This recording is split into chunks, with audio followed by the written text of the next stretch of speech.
नमस्कार, लोकसंदेश न्यूजमध्ये आपले स्वागत। मी मयुरी कुंभार। पाहूयात आजच्या काही ठळक घडामोडी। कंगनाचे वकील रिजवान सिद्दीकी यांनी अर्ज दाखल केला असून एक्स्टेन्शन अंतर्गत 1 ऑक्टोबरला पुढची सुनावणी होणार आहे। बॉलिवूडमधील प्रसिद्ध गीतकार लेखक जावेद अख्तर यांच्याद्वारा मेट्रोपॉलिटन मॅजिस्ट्रेट कोर्ट अंधेरी कोर्टामध्ये अभिनेत्री कंगना राणावत यांच्यावर मानहानी आणि डाव्या अंतर्गत केस दरम्यान लग्नाचे वकील जवळच्या कारण त्यांना काही दिवसाची सवलत मिळावी यासाठी याचिका केली होती। तर न्यायालयाकडून 6 दिवसाची राहा केली असून 20 सप्टेंबरला सुनवाई टाळली। ब्यूरो रिपोर्ट, लोक संदेश न्यूज़। जो हमारा कंप्लेंट है वो ऑन मेरिट्स है, क्योंकि कंगना और रंगोली को बुलाया गया था जावेद अख्तर साहब के घर पे, और जावेद अख्तर साहब का कोई लेना देना नहीं था उनके मैटर में, फिर भी उन्होंने बुलाया, घर में बुला के उनको धमकाया, ये कहना है कंगना का। और ये बात खाली कहना आज नहीं है, ये पिछले 3-4 साल से मीडिया में भी कंगना ने कई दफ़ा बोला है कि उनको धमकाया था और वो काफ़ी घबरा गई थी और उनकी मोडेस्टी को भी एक हिसाब से आउटरीच किया गया था। तो कंगना ने अपना कंप्लेंट जो था वो दाखिल नहीं किया था, ये सोचते हुए कि इनकी उम्र है, मगर क्योंकि अभी ये बहुत अग्रेसिवली अपने मैटर में आगे बढ़ रहे हैं तो कंगना को भी परमिशन मिला अपने फैमिली से कि you should also file your complaint. तो उस वजह से हमने सेक्शंस इन्वोक करते हुए अपना कंप्लेंट दाखिल किया है। सर, आज कोर्ट में भी आपने कहा कि आपको कोर्ट पर भरोसा नहीं है, बहुत सारी चीज़ें की। देखिए क्या है, मैं आपको बताता हूँ। ये जो कंप्लेंट है ये एक डेफेमेशन का कंप्लेंट है।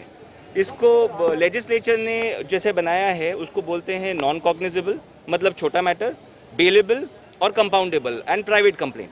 ये 4 चीज़ होने के बावजूद मजिस्ट्रेट साहब घड़ी दो दफ़ा उन्होंने धमकाया कि अरेस्ट वारंट इशू करेंगे, अरेस्ट वारंट इशू करेंगे, जबकि मेरा एप्लीकेशन है ऑलरेडी ऑन रिकॉर्ड जहाँ पे मैंने बोला हूँ कि आप आगे बढ़ सकते हैं केस में, आपको रुकने की ज़रूरत नहीं है, प्ली रिकॉर्ड कर सकते हैं। फिर भी मजिस्ट्रेट साहब ने बेगर कोई ऑर्डर पास किए हुए कि कंगना की किस वजह से ज़रूरत है, क्यों कंगना को आना है, कोई स्पीकिंग ऑर्डर नहीं है, फिर भी उन्होंने किया, ये जानते हुए कि पूरा मीडिया कोर्ट में प्रेजेंट है और इससे उनको उनके रेपुटेशन को हार्म पहुंचता है, इंजरी पहुंचता है और मीडिया हेडलाइंस हो भी गया, क्योंकि मजिस्ट्रेट साहब ने 2 दफ़ा ये जो बोला इसमें कोई ज़रूरत नहीं थी उनको बोलने की।